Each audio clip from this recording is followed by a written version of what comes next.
I opened the bathroom door by mistake. My cousin turned it into a lie that got me disowned by my entire family. About 4 years ago, when I was 19, I went to my aunt's house for our usual summer family barbecue. It was meant to be just another laid-back get-together, something we did every year, and honestly, I was kind of excited because it had been a while since I saw my cousins. My younger cousin Tracy, she was 15 back then, used to be like a little sister to me. We were tight when we were kids, but, like a lot of childhood bonds, we drifted as we grew older. That's just how things go sometimes. Anyway, while I was there, I needed to use the bathroom. There's only one upstairs, the one everyone uses, and it's had a broken lock for as long as I can remember. Everyone in the family knows this. I knocked, didn't hear anything, figured it was empty, and opened the door. That's when I saw Tracy in the shower. I immediately shut the door and apologized through it. I was mortified, of course, but it felt like one of those embarrassing but harmless accidents. I didn't see anything. It was over in a second. I went back downstairs to help my uncle with the grill, trying to shake off the awkward moment. Everything seemed fine. About 20 minutes later, Tracy came downstairs too, acting totally normal. We were all chatting, eating, laughing, nothing seemed off. I put the whole thing behind me because, again, it had been a simple mistake. But then, the next day, my phone rings. It's my mom, crying. She asks me, in this panicked voice, what I did to Tracy. I'm just standing there stunned, completely lost, because I have no idea what she's talking about. That's when she says that Tracy told my aunt I walked in on her on purpose, that I stared at her in a creepy way, and she was now uncomfortable being around me. Tracy even implied that I might have done other things too. I was frozen in place, phone in my hand, feeling like the world had flipped upside down. I tried explaining to my mom what really happened, that I knocked, heard nothing, opened the door by mistake, and closed it immediately, but she was too deep in tears. She kept repeating that Tracy was traumatized, that my aunt believed every word, and that the entire family was already talking about it. I felt physically sick. None of this made sense. None of it was true. But before I could gather myself, my dad got on the phone and just started shouting. He asked how I could do something so disgusting to a child. I tried to defend myself, tried to tell him Tracy was lying, but he wasn't listening. He told me I wasn't welcome in their house anymore and said they were ashamed of me. I couldn't even speak. I just hung up, stunned. And from there, everything spiraled. Within weeks, things got worse. Tracy began telling more family members that I had acted inappropriately, and the stories grew more detailed, more twisted, none of it real. My parents completely cut me off. My aunt and uncle banned me from their home. Most of my extended family stopped inviting me to anything at all. They just accepted her version of events like it was fact. I reached out to different relatives, hoping someone would hear me out. But no one wanted to listen. Everyone kept saying that Tracy had no reason to make something like this up and that I needed to take responsibility. I kept screaming into silence that I hadn't done anything wrong, that it was just a misunderstanding, but it didn't matter. It felt like I had been dropped into some alternate universe where truth didn't matter anymore. My parents even changed the locks on their house. My mom sent me a cold text saying they didn't want to see me until I admitted to what I'd done and got professional help. My dad completely ignored every attempt I made to call or text. I was only 19, and in the blink of an eye, I had no family, no support, no one on my side. College had to be put on pause because my parents had been helping me pay for it, and now that was gone. I couldn't cover the costs alone. I ended up crashing with a friend and found a job just to survive.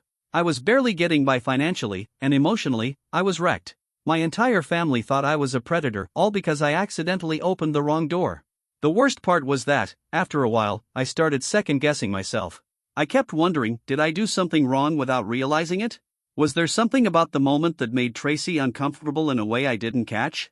Even though I knew, deep down, it had been an honest mistake, when the people you love and trust turn their backs on you, it makes you question everything, your memories, your character, your reality. I spent months in therapy just trying to untangle the mess in my head. My therapist helped me see that I wasn't crazy, and I didn't imagine what happened. What happened to me wasn't fair. But knowing that didn't take away the pain. It didn't bring my parents back. It didn't undo the loneliness. Eventually, I had to accept that the people who were supposed to love me no matter what had chosen to believe a lie over their own son, their own nephew. That truth stung like nothing else. Fast forward 4 years, and somehow, I managed to rebuild a life. I went back to college through night classes, took on student loans, and eventually earned my degree. I've got a solid job now. I even have an amazing girlfriend who knows everything and has stood by me since day one. I've stayed in therapy too, working through the wounds this all left behind. Then, just last week, my phone rang and it was my mom. After 4 years of silence, she was crying on the line, telling me Tracy had finally admitted she made the whole thing up. Every bit of it had been a lie. She said Tracy was now in therapy and had come clean to her therapist, who encouraged her to tell the truth. Tracy had called my aunt in tears and confessed that she invented the story because she'd been going through a rough time and wanted attention. And now, my mom was suddenly begging me to come home, apologizing over and over, saying they never should have doubted me. She said the family wanted to make things right, that they were deeply sorry. I was so shocked I literally dropped my phone. My mom kept saying they wanted to help me with my student loans, catch up on lost time, and welcome me back into the family like none of this ever happened. Apparently, my aunt wants to organize some big family meeting where Tracy can publicly apologize and they can all pretend like we're one big happy group again. But I just sat there numb. How do you even begin to move past something like that? I told my mom I needed time to think and hung up. I haven't called her back. Since then, she's been texting me every single day, pleading with me to come home and saying the family isn't whole without me. Even my dad sent me a message. It was short, just that he's sorry and that he loves me. First thing I've heard from him in years. And yet, all I can think about is every night I cried myself to sleep, every holiday I spent alone, every moment I had to explain to new people why I had no family in my life. They missed everything. Birthdays. Graduation. Milestones I can never redo. They want forgiveness like it's easy. Like 4 years of hell can be erased with a few texts and a family meeting. Part of me wants to go back, to have that support again. But another part of me can't forget that when it really mattered, they didn't even give me a chance to explain. My girlfriend thinks I should at least hear them out. She says she'll stand by me no matter what, and I love her even more for that. But I'm stuck, confused, angry, torn up inside. I don't know what to do. And honestly, I guess I'm wondering if anyone else has ever been through something like this.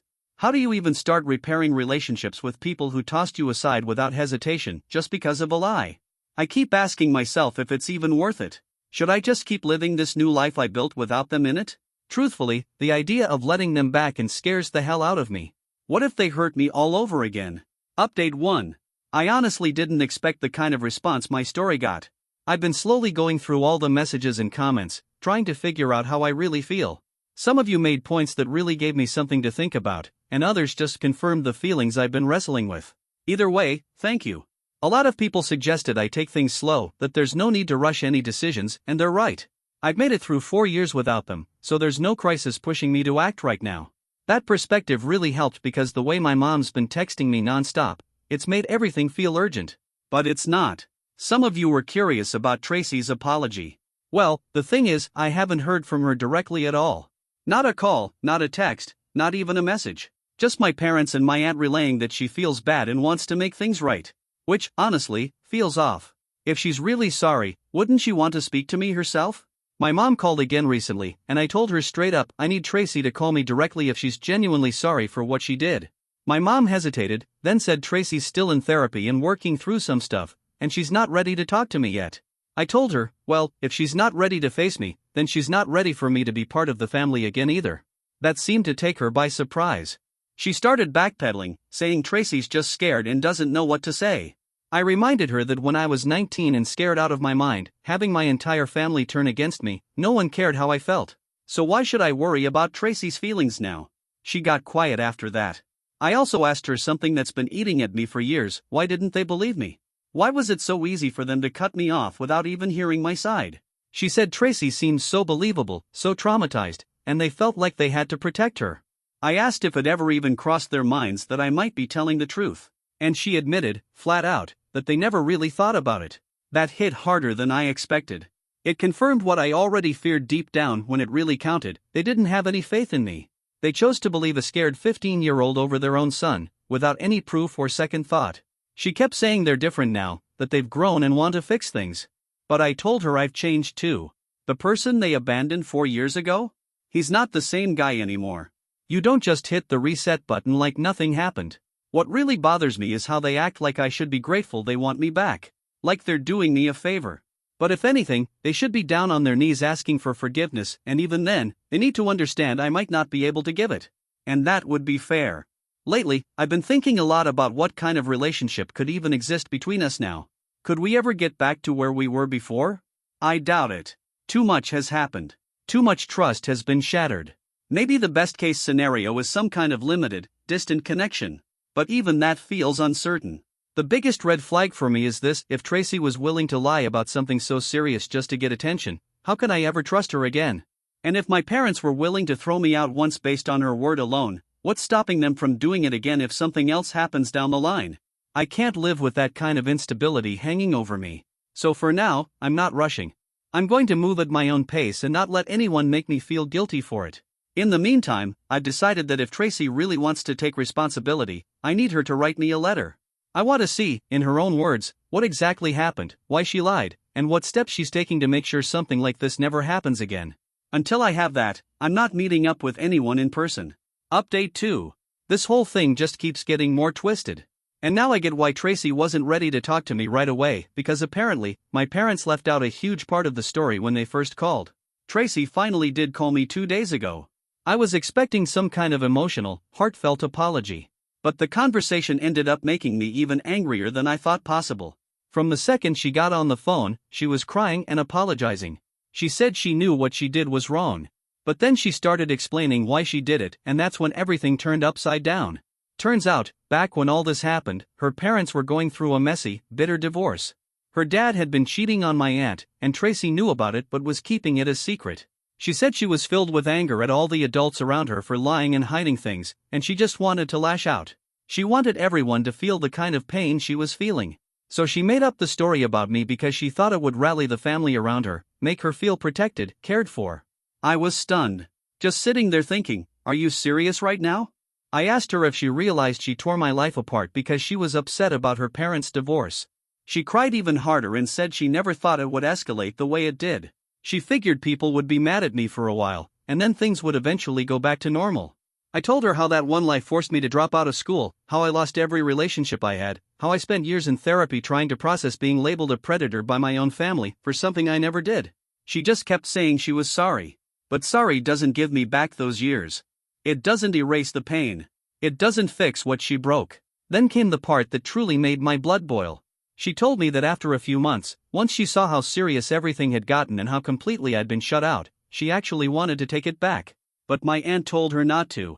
According to Tracy, my aunt said that if she changed her story, people would assume she was lying to protect me, and that would just make it worse. So, my aunt encouraged her to stay quiet and let the whole thing fade away. That means my aunt, who knew this might be a lie, chose to let it stand. She willingly let me be exiled from the family just to avoid the embarrassment of admitting they were wrong. I asked Tracy if my parents knew about any of this. She said she didn't think so, but couldn't say for sure. Honestly, at this point, I don't know what to believe anymore. Everyone in this family seems to lie when it suits them, and I'm just supposed to pretend that now, suddenly, they've changed? I'm not so sure. So now I'm left wondering, how am I supposed to trust anything that comes out of their mouths? What really stung was hearing Tracy talk about how hard the past 4 years have been for her, how she's been struggling with guilt and working through it in therapy. Meanwhile, I was forced to live in isolation, carrying the weight of shame, and watching every single family bond one had fall apart. She chose to feel guilty. I didn't get a choice, I was sentenced to exile. At one point, she asked if I could ever forgive her. I told her the truth, I don't know. And forgiveness isn't something she gets just because she finally decided to be honest. If she truly wants to make amends, she needs to realize this whole process is about what I need, not about easing her conscience. After we ended the call, I rang my mom and asked her straight up, did she know my aunt had told Tracy to keep quiet about the lie?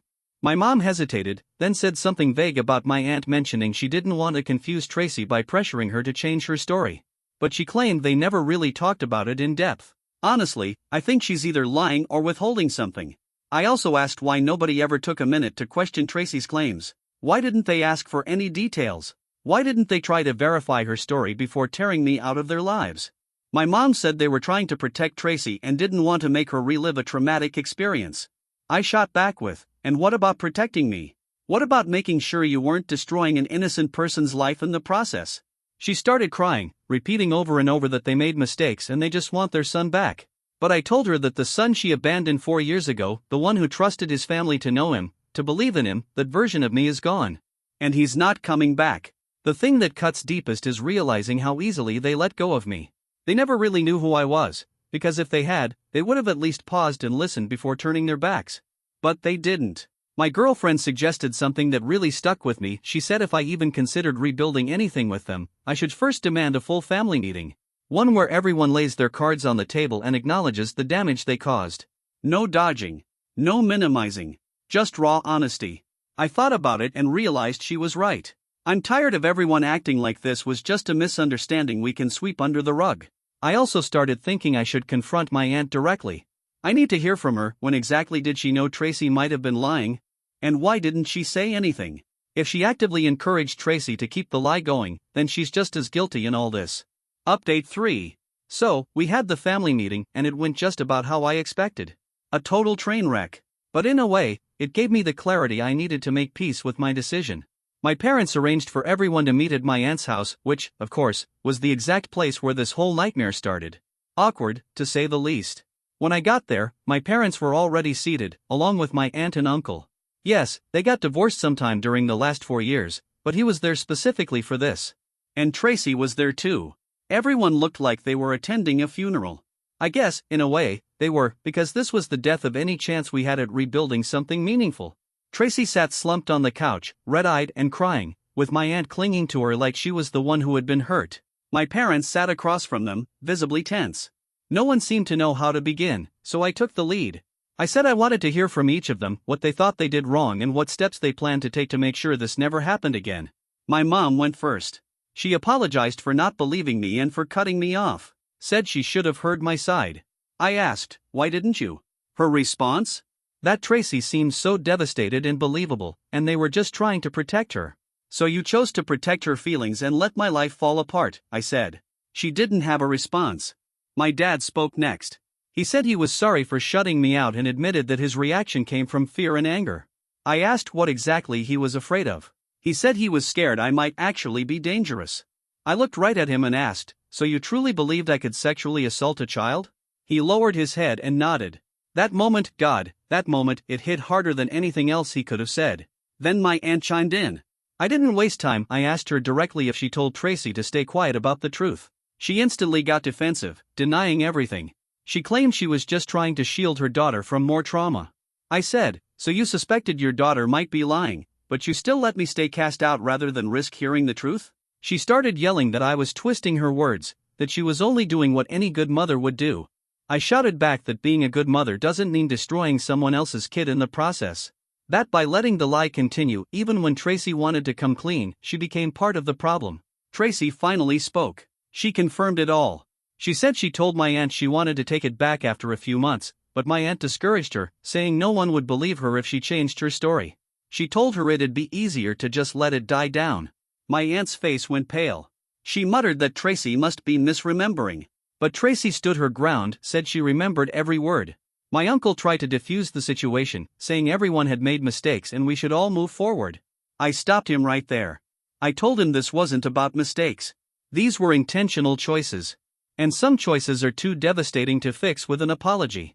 I turned back to Tracy and asked what she's doing to make sure this never happens again. She said she's still in therapy, learning better coping strategies. I told her that's great for her, but what about the rest of us? What happens next time she's upset? Will she destroy someone else's life again to get sympathy? She insisted she wouldn't. But how can I believe that? She's already shown me what she's capable of. The whole meeting fell apart after that. Everyone was talking over each other, making excuses, downplaying what happened. It was painfully obvious they still didn't grasp how serious this all was. To them, this was just messy family drama that could be healed with enough hugs and sorries. My mom kept saying that families forgive each other. That it's time to move on, for everyone's sake. I told her I already have moved on.